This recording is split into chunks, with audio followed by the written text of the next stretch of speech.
Welcome to Real Estate Coaching Radio, starring award-winning real estate coaches and #1 international best-selling authors, Tim and Julie Harris.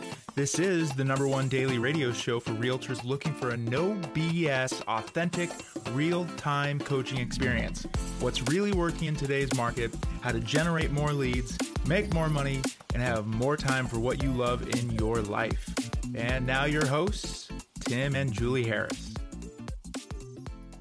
Welcome back. Today is day 2, and the topic is, of course, all things buyer agency and commissions. When will you survive the great commission shift? And this is day 2. If you've not listened to the first 4 points that we presented yesterday, please go back and listen to those points, or if you're on YouTube, obviously watch those points. So without any further delay, we're going to jump right back in. We're on point number 5. Julie, let's talk about NAR's policy on steering buyers based on compensation, because after all, isn't that really the heart of what this whole commission sharing lawsuit was truly about? It was about the fact that when a listing agent was presenting to a seller, the belief was, though I don't really believe this, but the belief was that the seller wasn't given a choice as to whether or not they're going to pay a buyer agent commission. Right. The buyer agent commission was going to be 2.5% or 3%, no negotiation. And if any negotiation were to happen, it would come off the listing side of the commission. And that was just the way, the belief was that was how the industry had been working. To some extent that's true, but to a large extent, sure, it depends, right, on the market. Mm-hmm. And then the other belief, and the other reason I think that this litigation happened and was successful, is because they believed, or they were able to convince people, a jury in this case, that you have a steering issue going on where buyer brokers were showing homes that paid the most commission to their buyers, and that was oftentimes, or the belief was, that wasn't in the best interest of, the actual buyers, or even maybe, I suppose, the sellers. Mm-hmm. So let's get into the weeds and let's talk more about this. Now, what we're not going to talk about is we're not going to debate, we'll try not to debate, about whether or not, our own opinions on these things, because truthfully at this point, our opinions don't matter. We just have to play by the rules and play by the guidelines. Will some of these changes and will the dogmatic approach to these changes, will it evolve over time? Of course it will. Will we see some major changes in, all these types of things that we've been talking about over the next 6 to 12 months? Yeah, because some of these things aren't practical. For example, Julie and I talked about this yesterday. I'm really not sure. I can't even conceive of how they're going to go about policing whether buyer agents are using exclusive buyer agency contracts. Exactly. I don't know how that's going to happen, because listing agents, don't make the mistake of asking all the buyers before they show your property whether they have exclusive signed. That's not your job. Your job is to represent the seller. And if you're doing something to run off prospective buyers, you could actually get in trouble for that. You were trying to comply, and you believed that it was somehow your job to be the compliance police for the buyer's agents. When in fact, what Tim just said, I hope you guys are paying attention, because I have seen quite a few instances of that. Mainly this comes in the form of agents complaining online. How am I ever going to sell a property if every time there's a showing, I ask for the buyer agreement and they're not ponying it up, so I disallow the showing? That's actually more of a violation. You could I tell you what it's going to do. You're going to lose that listing. It's going to become expired and somebody else is going to get it. Yep. So Julie and I have a theory that you're going to see a lot of expired listings toward the end of this year because of all the listing agents that don't, and look, listing agents, it's not necessarily your fault. Your offices and your brokers and your office managers and your team leads. It's confusing. You're trying to do the right thing when you do that. I understand that. Right, but here's the gist of it. There is no mechanism in place to actually enforce whether the exclusives are being signed. There isn't. There's no exclusive buyer agency contract police that are going to follow you around while you're showing properties. The listing agents aren't going to do it. I can't imagine there's any incentive for the brokers to do it. They're a broker. You never go to the office, right? I mean, that's the reason eXp Realty is so successful. It's a virtual real estate office. Well, guess what? How is exactly this whole thing going to be policed? The MLS is supposed to be policing these. How are they going to do it? Are they going to somehow just randomly call you and find out you showed a house to a buyer? Maybe they're going to pull the data from Supra and they're going to see that you showed a house, and then they're going to insist that you somehow send the paperwork showing that you have an exclusive sign? Really? They legally can do that? What if the buyer doesn't want their information shared with anybody, even in the MLS? I mean, the idea that this can be unilaterally enforced, like essentially a police, tagging you for speeding, it just doesn't make any sense. And because of that and a lot of other things, there is no doubt there's going to be some more, let's just say, high-level discussions made on that will happen on really how we're actually going to put these changes in place. Right now, what the MLSs are doing is they're probably overreaching. $500 penalties, $5,000 penalties. Really? MLS? How are you going to enforce that? Exactly. How are you going to collect it? And also, if that's on because of a showing, who was actually damaged by that? I mean, give me a break, right? No, but seriously, if you have a buyer that shows up in your life and you show them a house and they decide not to buy it, and at that point, because you showed them a house, they are, you are in violation if you didn't get an exclusive signed. Who exactly was harmed in that? Who? Well, see, and we promise not to speculate much, but in our opinions, I think you and I would agree that it's not that we're against the buyer being committed to the agent. That's a good thing, obviously.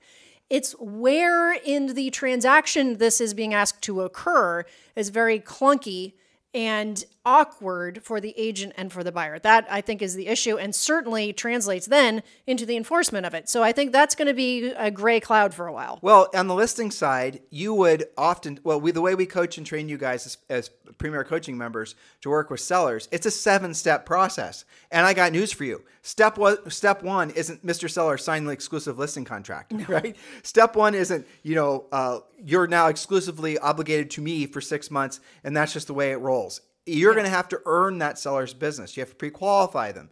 You're going to have to send a pre-listing pack. You're going to have to present to them, and then you're going to get the paperwork signed, provided you've answered all their questions. The same process now applies to working with buyers. So buyers, you've been on, let's just use words, you've been a little spoiled because your commission has been an entitlement to the transaction. You show a house, your buyer buys it, you get paid. You didn't have to worry about showing your value. I'm so sick of hearing, let alone saying that. No, you mean articulate your value. Articulate your value, right? You haven't had to do it like a listing agent has. Well, now you do. And I know what you're worried about. What the hell value are you going to show to that prospective buyer? I know you're good. I know you're successful. I know you're dedicated. I know you're caring.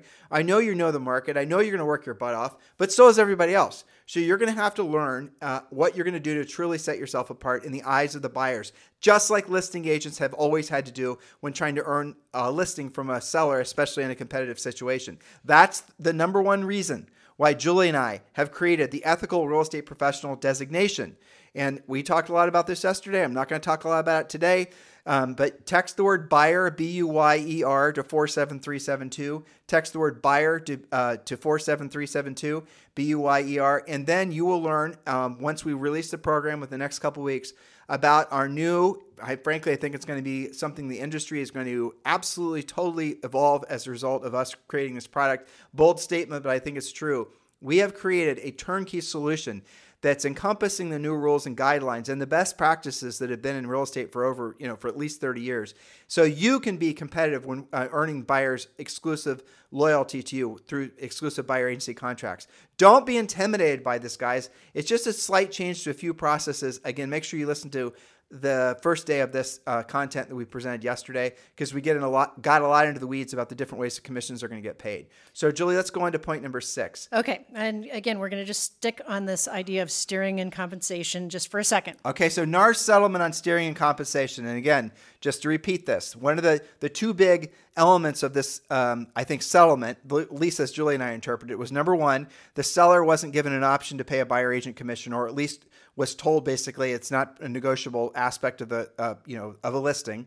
I do think that did happen. I just do. I think that happened probably more often than it did not, because a lot of listing agents out there probably didn't have were probably told by their brokers that this is what the co-op is always going to be. Don't negotiate that. If you have to reduce commission during the listing side, that is the way the business has been done. So yes, that's I do, true. And I don't hate on me for saying this, but I do believe that was something that now that it's essentially out in the open, wasn't really in the best interest of the seller, because the seller wasn't told they could negotiate the buyer agent commission. Even though they could have, and sometimes did in the case of maybe a for sale by owner or something like that. But overall, yes, it was basically baked in. There's been lawsuits, guys, if you haven't been in the business for as long as we have, there's been many lawsuits over this. There's big lawsuits that happened just over the last 30 years where you'd see essentially, brokers suing each other and things like that over similar type things. Mm-hmm. There's always been a bit of an agreement that the buyer agent commission was always going to be 2.5% or 3%. And you can tell that's true by looking in the MLS. So as far as the litigation goes, I don't, and this is the reason I think Nars settled, frankly, is they knew that that was something that existed. Was there a formal cabal with a bunch of fat old bald men smoking cigars sitting in a room, price fixing? I was never invited to that room. You know, I don't smoke cigars and I have hair, but I was never invited. No. I don't know if anyone else was invited. No, it wasn't like that, but it was still a fact that it was basically understood. So that was one element. And the other element was it was essentially presented to the jury, and they believed that the buyer's agents were choosing to show houses that had a higher co-op commission. Now, conceptually, that makes sense. And I remember during the real estate crash that guess what? There was a huge buyer's market. It wasn't unusual for a premium commission over, whatever the market average was, to be put on listings to make them more competitive in the marketplace. Now, but here's the interesting thing. It did not have an actual, from what I remember from the research that was done, it did not actually have a positive effect on the sellability of the property. So if you have, in that case, 20 houses for sale in a particular neighborhood, and one pays 2.5%, another pays 3%, another pays 3.5%, but at the end of the day, the buyer was going to choose which house was best for them. And the one that paid 3.5%, if that was the one that was best for them, well, that was the one that they bought. Sure. But they're going to choose the one that's best for them and their family. There's no amount of salesmanship, if you want to call it that, that's going to, I can't imagine a conversation where a buyer's agent is trying to sell, air quoting, a house to a buyer that the buyer doesn't want. I don't know if that's ever happened. It doesn't work that way. I mean, it doesn't work that way. Buyers, other than investors, buyers buy houses. You guys are just, for the most part, just get out of the way, and whether they like the house or they don't, that's up to them to decide. But essentially the contention was there was steering that was going on, and the steering was basically around which houses paid the most commission. So those are the two big bugaboos that we are now having to essentially work within to make it so that it's more transparent, so that there's more, just like on the listing side, this is what I'm going to do to earn your business, Mr. Seller. This is the commission I charge. This is how you're going to hold me accountable. This is what, the ramifications are if I don't meet your expectations. The same exact conversation is now happening on the buyer side. Be glad, but the worst thing you can do is procrastinate learning to be competitive in the new market that these, essentially these new guidelines require. Okay, so let's just clarify, what does NAR actually say so that you cannot speculate, you cannot get your information from a Facebook survey.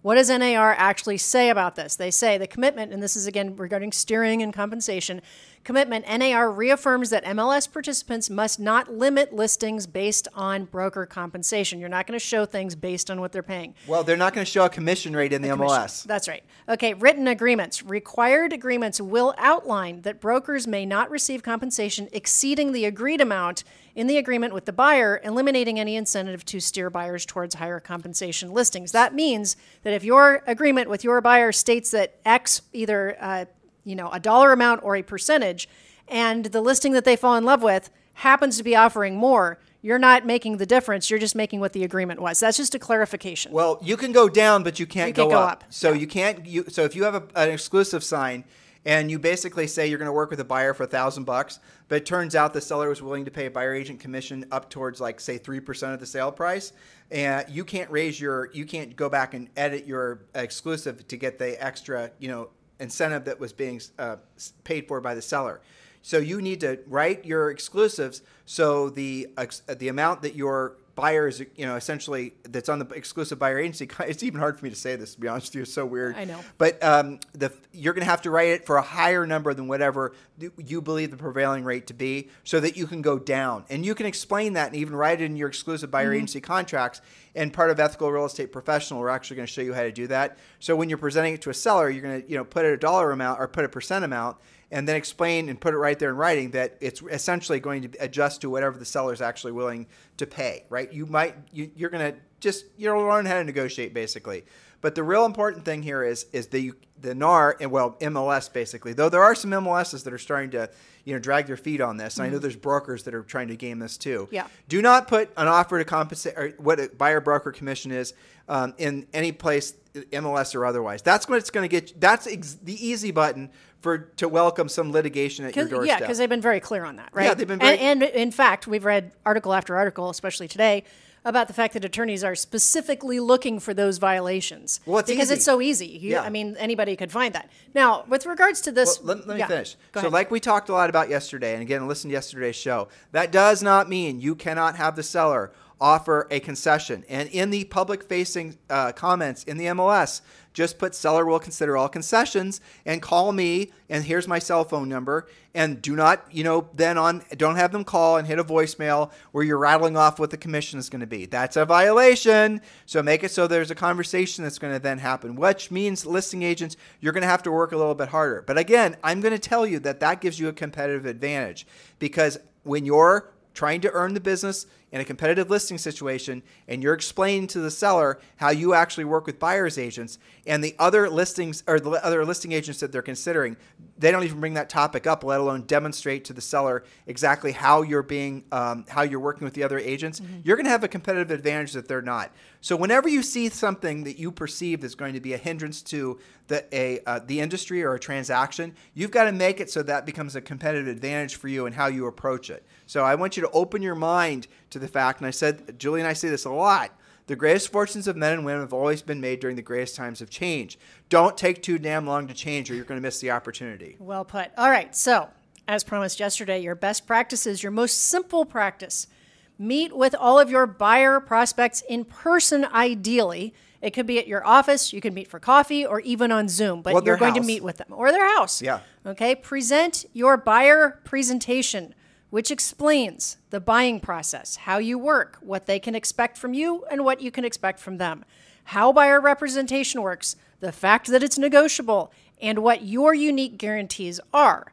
Ideally, best practice, obtain the buyer's signature on the buyer representation agreement. Note, if they're not ready for this yet, you can use the one-time showing agreement first, get to know each other, show a house or two, and then circle back for the buyer rep agreement. Take a breath. Let's talk about that. Yes. Sometimes, we are advocates of a one-step listing appointment. So you generate the lead, you pre-qualify the lead, you set the appointment, you send the pre-listing pack, you go on the appointment. I mean, it's a 7-step listing process. So Julie and I coach you guys to basically go to the seller's house once. And at that point, if you followed all the previous steps, mostly sending the pre-listing pack, then you're going to most likely get the contract signed while you're there at the seller's house. In some cases, they'll, believe it or not, have already signed the listing because of the fact that they liked what they read in your pre-listing pack. Okay, remember what I'm telling you. It's going to be really relevant to all you buyers agents in a second. So that has been the process for years. So what actually has changed in the whole process on the buyer side? Well, typically buyers have no presentation. They have no process. They have no required processes let alone a pre-listing pack or pre-qualifying. They just wanted to see a house. Now you're going to go through the same processes we've been teaching listing agents to do. Now, there is an exception that we teach our listing agents. In some cases, if you're competing against a seller or a listing agent who does a 2-stop listing presentation, or it's a more expensive listing, like if it's a big farm or big estate or big ass something or another, or again, you're competing against another agent that will go and preview the house and then come back and do a presentation. Well, we teach you how to compete against those agents. Or again, if you're dealing in a marketplace where that's standard practice, we teach you how to adapt to that as well. Well, guess what? The same thing is now going to work when you have a one-time showing agreement. Let's say you meet with a buyer at Starbucks or whatever. And let's say, you maybe gotten this buyer from a referral or whatever. You have a sort of relationship with them. You pre-qualified them. They're good to go with the lender. And maybe they're telling you that they're maybe talking to a couple other agents. So you're still having in the process of basically earning their trust. So what you're going to do is you're going to sign a one-time showing agreement with them, which we give you an ethical real estate professional. Mm-hmm. You're going to go out and show them a property or properties, and then you're going to explain to them. So listen, let's go out and let's just make sure we're a good fit for each other. And after we are done, and we show them, you guys are going to learn the entire process while you're showing properties, the 3 timeout script, the floor model script. We're going to teach you all of this stuff as far as ethical real estate professional designation goes. And then, Mr. Buyer, after you're comfortable with me and I'm comfortable with you, then we're going to make a longer term commitment, 90 days, 6 months, a year, whatever they're agreeable to, and whatever, frankly, you're agreeable to. So you're going to let them, essentially get to know you, whether they want to work with you or not, on that first trip. And then you're going to have them come back and say, okay, well, before we meet again, we need to have the paperwork signed because those are the rules that all of us have to work, within. And chances are they're going to sign it right there and then. So some people are going to be more sketch about signing these types of agreements. So you have to earn their business, but we've got provisions for that in the ethical real estate professional designation system. Well, which answers the question, why would I want to commit to you? Right? That's what agents live in fear of because they're hearing every headline is saying articulate your value. Well, how do you do that? What is an ethical real estate professional? That's where we've helped you fill in those gaps. What makes you different? Why would I not just sign with you, but actually happily sign with you? That is possible. And we know that because we did it that way for years, right? Following the exact steps that we're talking about. I'm glad that you related the potential two-step buyer agreement is just like a two-step listing agreement, right? We can have a little bit of getting to know you. That's normal. It's okay. And maybe that one house that you show them, they end up buying and you do the paperwork prior to the contract. There are several different ways this can go, but none of it will go the way you want it to if you have not first had a buyer presentation showing them what to expect. Just as you do with a listing, agents are used to competing for listings. What makes you different? Where are you going to market my property? How are you going to communicate with me? All of these things. That's just shifting over now to the buyer side as well. And it's time for you guys to, make that just as professional. Personally, I like a lot of this because it takes the fluff out of the business. Even the bit about that we just discussed where if your agreement with your buyer says X, that you can't make X plus just because the listing that they love is willing to pay more.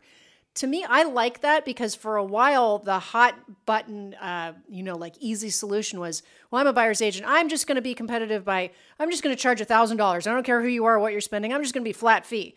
Well, if you do that and everything you show is paying 2 or 3 times that, that's not really the best practice, is it? I mean, I like a lot of this because it makes it more professional. Your buyers know what to expect. You know what to expect from them. And if they're not serious, for whatever reason, fine, part as friends. It's okay. You're not going to have 100% of your buyer database where you've been nurturing for 20 or 25 buyers that you think are going to transact. Probably not all of them are, and that's okay. How many of your personal clients, I know you don't have very many, how many of your personal clients have been in the business for more than 20 years? Can you think off the top of your head? You have Probably 15 personal 70% clients? 70% of them. 70%. Okay, so I'm worried for all the agents that are listening right now who are listening to people on YouTube who are getting their quote coaching from right YouTube. And training from people that basically have never. You guys have got to be super careful who you're listening to in a market like this, because a lot of people are just parroting what each other say, and you're going to start hearing the same things over and over again because they don't know what the hell to do. And if you're an agent and you don't want to break the rules, you just want to work with, ethically work with your buyers and ethically work with your sellers, and you want to get paid for your time, makes total sense, right? It's called being a professional, but you're given a lot of misinformation. Or maybe your office, we're hearing this a lot. My broker doesn't tell me what to do. My office manager, my team doesn't know. We're hearing this constantly. I heard on the news. Don't forget that. Oh, my gosh. All the crap that's basically being poured into consumers' ears. Julie and I were just out in California running into and hearing conversations that was just it was so full of misinformation that consumers are going to be confused. Your quote-unquote leaders are going to be confused. So you're going to have to really self-educate, but really, frankly, we've made it easy for you with the ethical real estate professional. Just plug yourself into that designation, and you're going to then be excited about the prospect of having buyers work exclusively with you. The buyers that won't work exclusively with you, after you've presented your value to them, following our presentation and everything, an ethical real estate professional, are probably not real buyers.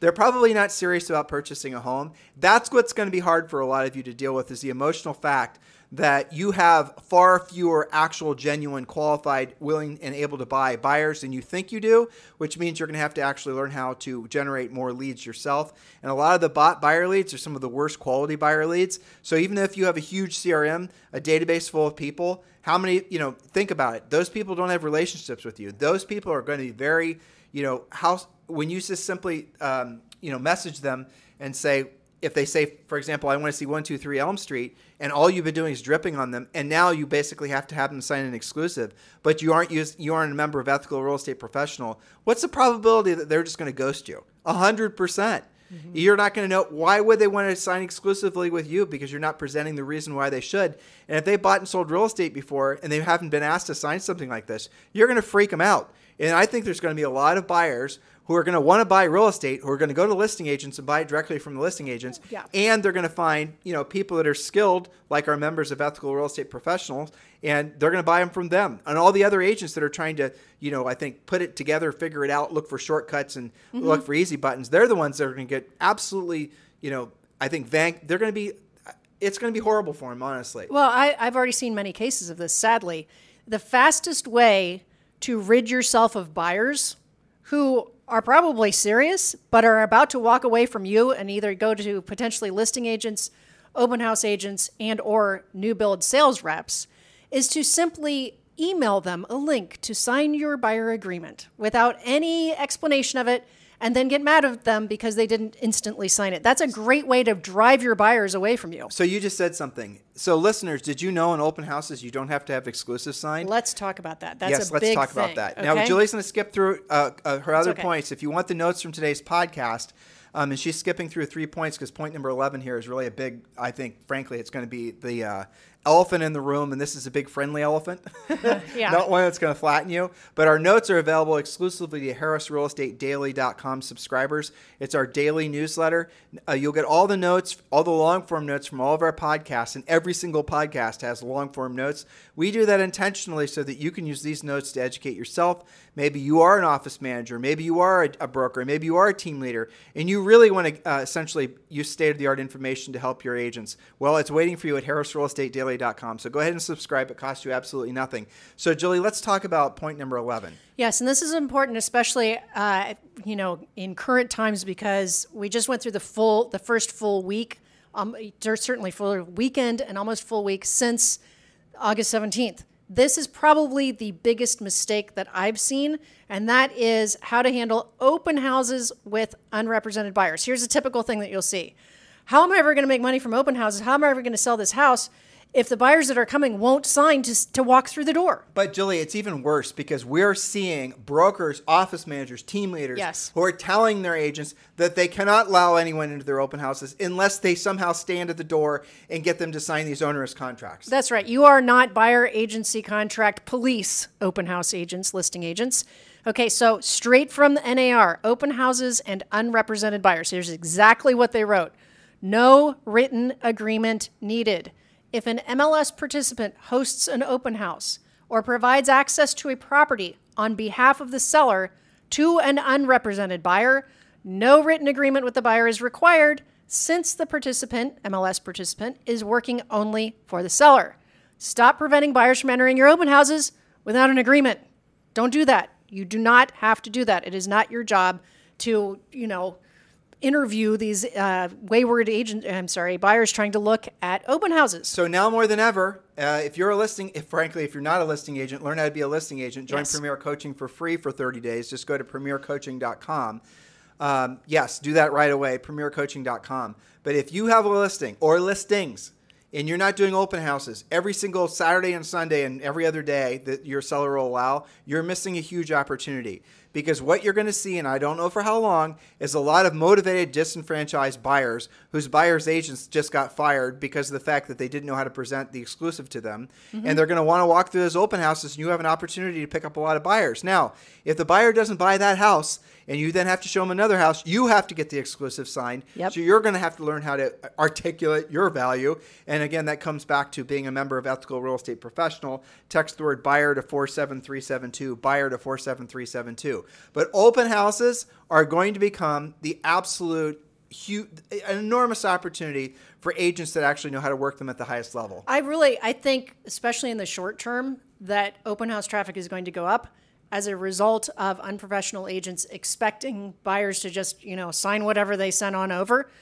And that buyer being like, well, why would I do that if I can just go to an open house this weekend? And that open house agent isn't making me sign anything. I think that also applies to driving a certain amount of buyer traffic to new construction. Let's talk about, Julie, when you and I were first in the business, and now a generation ago is when we were first in the business. But we would do open houses. We had no listings. Yep. And so what we do is we go to the other agents, mostly agents that were in our RE/MAX office, and we would ask if we could hold their listings open. Mm-hmm. And they would always say yes because they didn't want to do it. Right. OSU was playing whoever that weekend, and they wanted to basically watch football. Fine with me. And Julie and I would hold these open. And we did that every single Saturday, every single Sunday, and we picked up a lot of buyers that way. And what we looked for were price points that were going to involve most likely a listing. So it's a move-up house, a house that a buyer would probably be selling out of their first house or their second house to buy the move-up house. Those types of open houses are always a gold mine. You'll get fewer buyers than you will on a first-time home buyer type price range, but you'll generally speaking, you'll get better qualified buyers that also have listings to sell. But yes, hold other agents' listings open. No, they don't have to be an agent in your brokerage or an agent, you guys can understand. But ask permission. You can't just randomly go to the MLS and hold a house open. Work with that listing broker. Ask to hold it open. And again, a big listing broker with a lot of listings is probably going to be thrilled to have that listing held open, because their seller is going to want to see that they're trying to do something to get that house sold. So there you go. Don't use no listings as an excuse not to do open houses, because open houses are going to be the frictionless way to get in front of as many buyers as you possibly can. Huge opportunity. And it is an opportunity because of all, I think, the misinformation, the fear and loathing, frankly, that's out there in the industry. And this is going to persist for some time until, frankly, a lot of this stuff is relitigated and until a lot of, revised. And that's going to take, honestly, guys, it's not going to happen anytime soon. So your standard operating procedures no longer apply as of about 3 days ago. So do consider what we're offering to you guys to get on the list to be a founding member of Ethical Real Estate Professional.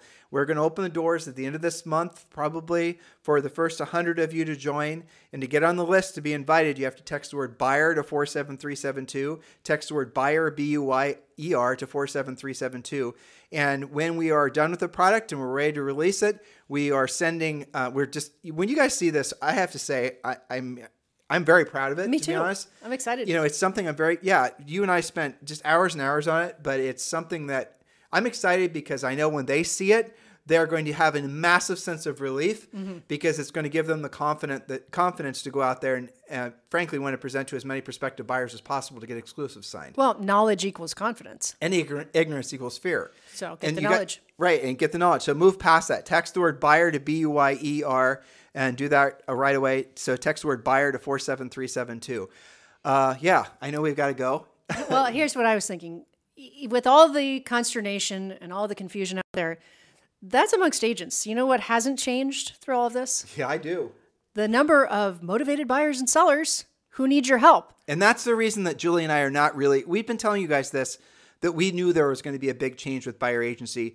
I remember Julie and I were at a big meeting I'll even say, we were at a big meeting for eXp Realty. Yep. And I don't remember how many people were in the room. It was 100 people. It was 2 years ago, maybe? I think it was 3. Maybe 3 years ago. And I stood up and I said, eXp Realty should be focused primarily on being the place where listing agents go. Yes. And I gave my explanation as to why. I told them that I thought buyer agency for a variety of reasons was going to be, essentially going through a lot of changes with, that and all these things. And you know how many people said anything after I said that? 0. Do you know how many people came up to me and thanked me for saying it afterwards? 0. Do you know how many people right now are asking Julie and I what the hell they're supposed to do? All of them. Okay. So we knew this was going to happen. Did we know it was going to happen because of a result of litigation? No, but it didn't make sense that there was going to be essentially a statutory entitlement to a real estate transaction of a certain commission amount for buyer agents without that becoming a point of contention in the transaction. Just didn't make sense. And guess what?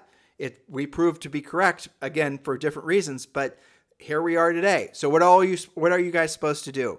Don't wait for the clouds to clear. Don't try to continue to be business as usual. Don't wait for the MLSs to figure out the ways to police all these things.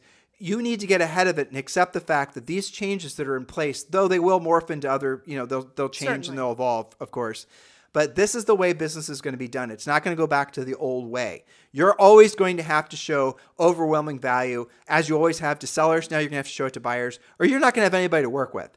And those agents out there, who are a lot of you who have just been buying leads from Zillow, Realtor.com, and all the others, how are you going to actually bridge the gap between you buying that lead? Maybe you're paying for it up front, or maybe you're paying for it off a referral fee. How are you actually going to get that buyer to want to work exclusively with you? How are you going to get it when they have no loyalty to you? They just filled out a form on a website. They have no allegiance to you. What are you going to do? The only solution is going to be what we believe, frankly, what we're, I think, very confident in believing, is going to become all of you becoming members of Ethical Real Estate Professional. Because then you're going to be able to explain to them, why it is that you're a member of Ethical Real Estate Professional, what you offer to them above and beyond a normal real estate agent. You're going to show them the facts and the figures, and then they're going to see the value that you present. And if your competitors aren't presenting similar or superior value, guess who they're going to want to work with? Because every agent is going to have an exclusive sign. So if a buyer has to sign an exclusive, they're going to want to sign it with an Ethical Real Estate Professional agent versus just some agent that emailed them the form and asked them to sign. You guys understanding the new realities of this market? Don't wait. Don't struggle. Jump in the time machine and go forward 12 months and get a sense of what the market's going to be like. Are you now struggling in 12 months in the future? Or are you super happy that you took the actions necessary today to make it so that you weren't just competitive, you were dominant in your marketplace? That is what we know Ethical Real Estate Professional will be for all of you. So text the word buyer to 47372 and we'll put you on the list. Anything you'd like to say to these guys as we sign off? Well, we've crossed this bridge with many coaching clients before. Yep. And I can tell you that 100% of them, after they have used the buyer presentation to then close for the signature, because closing for the signature is the logical ending to a great presentation, and it goes effortlessly, smoothly, logically, with confidence, their sense of relief is palpable. I mean, it's universal. Everybody says the same thing. Oh, I know I can do it now. I feel so much better because now the buyer has some confidence in what they can expect from me. I know that they're loyal to me. It went great. That's what I want all of you to feel. Get away from the consternation and the confusion and go towards the professionalism. You deserve that. You deserve that commitment from the buyers who are serious about working with you. But you can't just go about it and expect that from him. You have to do it in a professional manner, just as the professionals that you deal with handle your business. That's right. So stay tuned in, guys. We're going to be diving deeper into Ethical Real Estate Professional over the next couple of weeks, as well as telling you anything new about the evolution of how this is actually going to affect the industry. We are overly optimistic, perhaps, because we know there's enormous pent-up demand for buyers that want to buy and sellers that want to sell. And as long as that's true, some procedural changes to the way that, essentially you guys work with those consumers is not going to stand in the way of that enormous opportunity that a market like this presents. So get past your fear and let's embrace what the market has to offer. And if you frankly are willing to move quickly, you're going to have an unfair advantage in your marketplace. Have a fantastic day. We'll talk with you on the show tomorrow. This podcast is a part of the C-Suite Radio Network. For more top business podcasts, visit c-suiteradio.com.